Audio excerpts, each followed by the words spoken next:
Hi, this is Laura Geis. Welcome back to the God Success Secrets video series. This is week 14 and today's success secret says, stop hoarding, start investing. Now some of you know part of my personal story that several years ago when the economy went bust, my husband's business was really struggling. Now, I was a stay-at-home mom, taking care of 6 kids, and my husband owned a couple stores in our small little town in Indiana. And when the economy went bad, people just weren't buying things in our stores. And there were quite a few weeks when my husband couldn't cash his paycheck, and we honestly didn't know from week to week, were we going to have money to buy groceries? Were we going to be able to pay the house payment? It was a very tense time. Well, during that time, I was having my prayer time one day, and the Lord prompted me to do the strangest thing. I still can't believe that's what I was prompted to do, but He prompted me to go into my son's closet, my youngest son, find all the clothes that didn't fit him any longer, and give them away to someone. Now, that doesn't sound like such a crazy thing, but under the circumstances we were in at that time, it did seem a little crazy to me because what I usually did with the outgrown clothes was I would have a yard sale and sell all the clothes, and then I'd make enough money to buy some new clothes for the kids. So if I gave away all those clothes, how was I going to have money to buy any new clothes? So this was a really big test for me. Was I going to trust God to take care of us? So I bagged up the clothes and I gave them away, and God came through. But it was because I wasn't hoarding. I was trying to invest. I was giving those clothes away so that they could bless someone else instead of hoarding them for myself.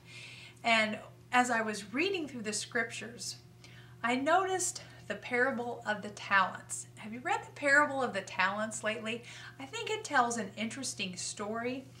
There's a guy, and he's got a lot of money, and he's going away on a trip. And he gives one of his workers 5 talents, and a talent is some kind of sum of money. So he gives one guy 5 talents. And then he calls another guy in, and he gives this guy 2 talents to take care of while he's away. And then he calls in a third guy and gives that guy 1 talent to take care of. So he goes away on his trip. He comes back and he calls the 3 back in and says, okay, what have you done with my money? So the guy with the 5 talents said, well, guess what? I invested the 5 talents. I have 5 more. And he's, oh, great job, good job, well done, good and faithful servant. He is praised, and hip hip hooray, I now have 10 talents. Then he calls in the guy with the 2 talents. What have you done with my money? Well, guess what? I invested the money and it doubled. You now have 4 talents. Oh, the master, he was so pleased that his money is doubled, and while he was on vacation, this is a pretty good deal, right? And then he calls in the man whom he gave 1 talent to. He says, what have you done with my money? And the guy said, well, I knew that if I lost it, you would be really angry because you can be really mean sometimes. So I just hid it. So here is your talent back, exactly what you gave me. And the owner was furious with the guy for just hiding the money. See, that guy was hoarding the money.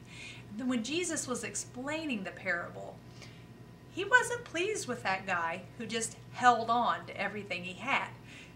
God, when He talks about giving us spiritual gifts or giving us blessings, the reason He gives us those things, He says He wants us to bless other people with it. We need to invest in the lives of others. He doesn't want us hoarding and saving everything we get.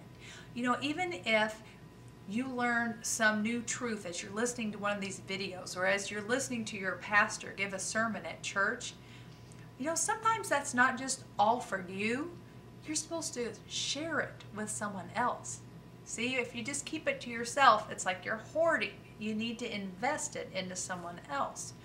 So think about how you can invest in other people this week.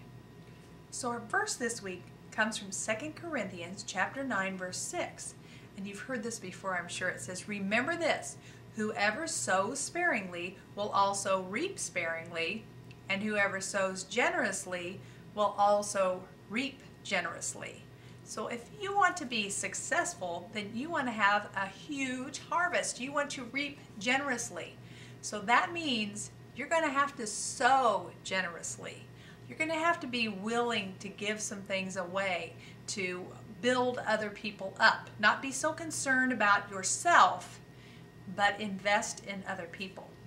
So this week, your homework is a little difficult. Could be challenging for some of you. But I want you to choose one item that you have laying around your house that you've been holding on to just in case you might need it one day. But it's an item you know that someone else could use. I want you to take that item and I want you to give it away. I want you to invest it into someone else's life.